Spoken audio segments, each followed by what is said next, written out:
సెలబ్రిటెడ్ ఇళ్లల్లో చీమ చిటుక్కుమన్న అదో పెద్ద వార్త సార్.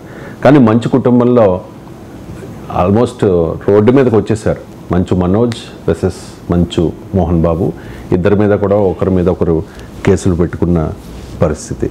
సో ఊహించిన మలుపులు ఉన్నాయి సార్. నిమిషానికి పరిణామం చోటు చేసుకుంటోంది. పోలీసులకు మనోజ్ ఫిర్యాదు చేశారు. చిన్న కొడుకు నుంచి తనకు రక్షణ కల్పించాలి అని చెప్పి సిపిని మోహన్ బాబు రిక్వెస్ట్ చేసిన పరిస్థితి.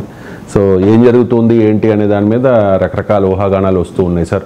మంచు మనోజ్ని మోహన్ బాబు కొట్టించారని, ఆయన వెంటనే హాస్పిటల్లో అడ్మిట్ అయ్యారని, అడ్మిట్ అయిన తర్వాత నిన్న ఈ హెల్త్ బులెటిన్ కూడా వచ్చింది సార్. ఆయనకి నెక్, కాలికి కొన్ని చోట్ల గాయాలు కూడా అయినట్టుగా మనకున్న సమాచారం. సో ఇది అంటే వాళ్ళ పర్సనల్ అనుకోండి, బట్ సినీ పరిశ్రమలో జరిగింది కాబట్టి వాళ్ళందరూ సెలబ్రిటీలు. దాడి జరిగితే పర్సనల్ కాదు, నేరం అవుతుంది కదా. Crime is not personal. ఫ్యామిలీలో జరిగిన crime is not personal. Personal property dispute is personal. Crime is not personal. Crime అనేది వచ్చే వరకు ఎవరిపైన క్రైమ్ జరిగినా అది జరిగిందో లేదో మనకు తెలియదు. ఇప్పుడు మనోజ్ మోహన్ బాబు కొట్టించాడా, మోహన్ బాబుకు మనోజ్ వల్ల ప్రమాదం ఉందో తెలియదు. తెలుసుకోవాల్సిన ఆసక్తి కూడా నాలాంటి ఉండదు. నాలాంటి వాడికి చదవాల్సిన టాపిక్ చాలా ఉన్నాయి. అక్కడ సిరియా సంక్షోభం ఉంది. అందువల్ల అఫ్ కోర్స్ జనానికి మీరు అన్నది నిజము. అందుకే జర్నలిజంలో నేను what interest public and what is in public interest, ఈ రెండింటి మధ్య బ్యాలెన్స్ చేయాలని చెప్తూ ఉంటాను. ప్రజలకు ఆసక్తి కలిగిన ప్రతి ఒక్కటి ప్రజా ప్రయోజనం కాకపోవచ్చు, కానీ ప్రజలకు ఆసక్తి ఉన్నదాన్ని మాట్లాడాలి, ప్రజల ప్రయోజనాన్ని మాట్లాడాలి. ప్రజల ప్రయోజనాన్ని వదిలేసి కేవలం ప్రజలకు ఆసక్తి ఉన్నదాన్ని పట్టుకుంటే అది బాధ్యతారాహిత్యం అవుతుంది మీడియాది. కానీ అలా అని చెప్పి ప్రజలకు ఆసక్తి ఉన్నాయి వదిలేస్తే మీడియాకు ఉండే సమగ్రత పోతుంది. అందువల్ల రెండింటిని బ్యాలెన్స్ చేయాలి కనుక మాట్లాడు. Okay, beyond a point. ఇప్పుడు మోహన్ బాబు కుటుంబంలో ఏం జరిగింది అని అధ్యయనం చేసుకుంటూ కూర్చొని ప్రపంచంలో జరిగే పరిణామాలు, దేశంలో జరిగే పరిణామాలన్నీ వదిలేయాల్సిన అవసరం నాలాంటి వాడికి లేదు. But still what it interest public, మీరు అన్నది నిజం, అందుకే మాట్లాడుతున్నాం కదా. కానీ మనకు తెలియని విషయం, ఇప్పుడు ఆ కుటుంబంలో ఏం జరిగిందో తెలియదు. మోహన్ బాబు మనోజ్ల మధ్య వాద ప్రతివాదాలు జరుగుతున్నప్పుడు నేను లేను, మీరున్నారా, మీరు లేరు, మనం ఇద్దరము లేనప్పుడు మనకు ఎలా తెలుస్తుంది చెప్పండి. సో అందువల్ల ఆ లోపల ఏం జరిగింది అనేది మాట్లాడే హక్కు మనకు లేదు. ఎందుకు లేదా, మన సమాచారం లేదు కనుక. సింపుల్. సమాచారం ఉన్నా కూడా మాట్లాడే హక్కు ఉంటుంది, ఎందుకంటే అది పర్సనల్ వ్యవహారం కనుక. క్రైమ్ జరిగితే మాట్లాడచ్చు తప్ప కుటుంబంలో ఇక ఇది ఏదో మోహన్ బాబు కుటుంబంలోనే జరిగింది, ప్రపంచంలో ఎక్కడా ఇలాంటివి జరుగుతలేవా? ఇదే తెలుగు గడ్డ పైన జగన్ షర్మిల మధ్య ఆస్తి మెగా సీరియల్ లాగా నడుస్తలేదా? ఇది ఓపెన్గా మన కళ్ళ మీద నడుస్తున్నదే కదా.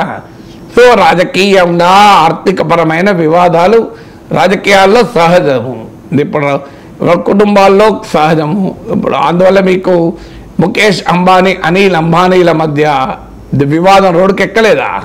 కోర్టుల్లా కూడా పోయాయి కదా. ముఖేష్ అంబానీ, అనిల్ అంబానీ ఆస్తుల తగాదా. ఆస్తులు పెరుగుతున్న కొద్దీ తగాదాలు పెరుగుతూ ఉంటాయి, ఎవరి క్లెయిమ్స్ వాళ్ళకు ఉంటాయి. అందువల్ల దీన్ని పబ్లిక్ ఇంట్రెస్ట్ ఏముంది అనేది పాయింట్. దీనివల్ల ఏదైనా సినిమా రంగం పైన ప్రభావం పడితే మనకు ఆందోళన ఉండాలి, ప్రజల జీవితాలకు ఏవైనా సమస్య వస్తే ఆందోళన ఉండాలి. బియాండ్ ద పాయింట్ మీడియా అత్యుత్సాహం చూపుతూ ప్రజలకు కూడా అత్యుత్సాహం చూపడం వల్ల సమస్య ఏమైందంటే ఈ ట్రివియలైజేషన్ ఆఫ్ కంటెంట్. దీనికి బ్రెయిన్ రాట్ అని ఒక కాన్సెప్ట్ ఫినామినన్ కూడా ఉంది, ప్రపంచవ్యాప్తంగా రీసెర్చ్ జరుగుతుంది. అంటే ఇంటర్నెట్లో ఈ ట్రివియల్ కంటెంట్ అంటే ఎంటర్టైన్మెంటే కావచ్చు, ఏదైనా కావచ్చు, మెదడుకు మేత కాని కంటెంట్ విపరీతంగా కన్జ్యూమ్ చేయడం వల్ల మనిషికి ఉండేటువంటి కాగ్నిటివ్ ఎబిలిటీస్, అంటే ఆలోచించగలిగే శక్తి సామర్థ్యం, విశ్లేషించే శక్తి సామర్థ్యాలు తగ్గుతున్నామని తాజా పరిశోధనలు చెప్తున్నాయి. దానికి ఆక్స్ఫోర్డ్ డిక్షనరీ ఒక పదం పెట్టింది, బ్రెయిన్ రాట్ అని. సో మన బ్రెయిన్ రాట్ చేసుకోకూడదు, బియాండ్ అ పాయింట్. సో కొంతవరకు దాన్ని ఎక్స్పోజ్ కావచ్చు, తప్పలేదు. ఎందుకంటే మోహన్ బాబు అందరికీ తెలిసిన వ్యక్తి, మంచు విష్ణు, మంచు మనోజ్ అందరికీ తెలిసిన వ్యక్తులు కనుక ఆసక్తి ఉంటుంది, ఉండదని నేను అంటలేను, ఉండడం కూడా నేరం అని అంటలేదు. కానీ దాని బియాండ్ ఎ పాయింట్ 2-3 రోజుల నుంచి ఇక ప్రపంచంలో ఏ వార్త లేనట్లు, ఇంకా ఇది తప్ప ఇక సమస్య లేనట్లు, దాని జుట్టు అతిగా ఉండడం అనేది మంచిది కాదు, మన బ్రెయిన్ రాట్ అవుతుంది అని చెప్పేది. ఎందుకంటే మన బ్రెయిన్ రాట్ ఎందుకు చేసుకోవాలి? Yes, we have shown interest enough ఇది ఏమవుతుంది, ఇది అవుతుందా, దాన్ని ఒక ఎంబడబడి ఒక పెద్ద సీరియల్ లాగా ఫాలో కావాల్సిన అవసరం లేదు అని ఇప్పుడు అందుకే నేను 2 రోజుల తర్వాత మాట్లాడుతున్నాను. మీరు ఇప్పటికి 2 days అయిపోయింది ఇది జరిగి. So let us not dive deep into it అంటున్నది, మాట్లాడద్దంటలేదు. ఏదో ఒక వ్యక్తిగత కుటుంబ ఆస్తి తగాదా, వ్యక్తిగత కుటుంబ ఆస్తి తగాదాలు ప్రపంచంలో ఇదేం మొదలు కాదు. మోహన్ బాబు ఇంట్లోనే జరగలేదు, చాలా మంది ఇళ్లలో జరుగుతుంటాయి. అందువల్ల కార్పొరేట్ సామ్రాజ్యాలలో జరుగుతాయి, రాజకీయ కుటుంబాల్లో జరుగుతుంది. అందుకే మీకు ముఖేష్ అంబానీ, అనిల్ అంబానీ ఉదాహరణ ఇచ్చాను, జగన్మోహన్ రెడ్డి, వైఎస్ షర్మిల ఉదాహరణ ఇచ్చాను. అది తగాదాలు అనేది సహజం. ఆస్తులు ఉన్నప్పుడు తగాదాలు ఉంటాయి, ఆస్తులు లేకపోతే తగాదాలు ఏముంటాయి. ఇది సమాజంలో అనేక మంది ఇళ్లలో జరిగేదే ఇవన్నీ. అది మోహన్ బాబు కనుక మనకు సినిమా పర్సనాలిటీ కనుక, సినిమా కుటుంబం కనుక, ప్రజలందరికీ తెలిసిన వ్యక్తి కనుక సో ఇంత చర్చ జరుగుతుంది. బట్ అసహజమైన పరిణామం ఏమి కాదు కదా.